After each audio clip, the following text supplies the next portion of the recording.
ఈరోజు big boss హౌస్లో nominations రచ్చరచ్చగా జరిగాయి. ఫినాలేకు దగ్గరకు పడుతున్న కొద్దీ అందరూ చాలా సిన్సియర్గా గేమ్ను తీసుకున్నట్లుగా అనిపించింది. బిగ్ బాస్ ఒక్కొక్కరిని బిగ్ బాస్ హౌస్లో కొనసాగడానికి అర్హత లేని ఇద్దరిని నామినేట్ చేయమని చెప్పాడు. మొదట ఇమాన్యుయల్ స్టార్ట్ చేయమన్నాడు. ఇమాన్యుయల్ రీతును నామినేట్ చేశాడు. తర్వాత డిమాండ్ పవన్ను నామినేట్ చేశాడు. భరణి సంజనను అండ్ డిమాండ్ పవన్ను నామినేట్ చేశాడు. ఈ టైంలో డిమాండ్ పవన్ టికెట్ ఫినాల్లో కొట్టేది నేనే అని అందరికీ ఛాలెంజ్ విసరడం జరిగింది. రీతు సుమన్ను అండ్ సంజనను నామినేట్ చేసింది. రీతు తన నామినేషన్స్లో ఉండడంతో ఒక స్ట్రాటజీతో సుమన్ను నామినేట్ చేసింది.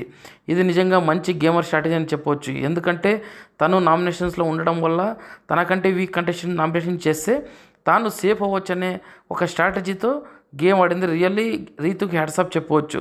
తర్వాత తనుజ ఇమాన్యుయల్ అండ్ సంజనను నామినేట్ చేసింది. ఆ తర్వాత సుమన్ రీతు అండ్ డిమాండ్ పవన్ను నామినేట్ చేశాడు. ఈ సమయంలో డిమాండ్ పవన్కు చెప్పిన రీజన్ చాలా సిల్లీగా ఉండడంతో అందరూ కూడా పగలబడి నవ్వారు. సంజన డిమాండ్ పవన్ అండ్ రీతును నామినేట్ చేసింది. డిమాండ్ పవన్ సంజన అండ్ తనుజను నామినేట్ చేశాడు. బిగ్ బాస్ ఆదేశంతో కెప్టెన్ అయిన కళ్యాణ్ నామినేట్ కాని కంటెస్టెంట్స్లో ఒక్కరిని నామినేట్ చేయమన్నాడు. దీంతో నామినేట్ కాని సభ్యులైన ఇమాన్యుయల్ అండ్ భరణిని కళ్యాణ్ నామినేట్ చేయడం జరిగింది. దీంతో ఈరోజు నామినేషన్స్ ఎండ్ అయ్యాయి. ఎక్సెప్ట్ ఇమాన్యుయల్ అండ్ కళ్యాణ్ అందరూ నామినేషన్స్లో ఉన్నారు. చూద్దాం ఈ వారం నామినేషన్స్లో ఎవరెవరు టాప్లో ఉంటారు, ఎవరెవరు ఎలిమినేట్ అవుతారు అనేది అప్డేట్స్ వస్తాయి.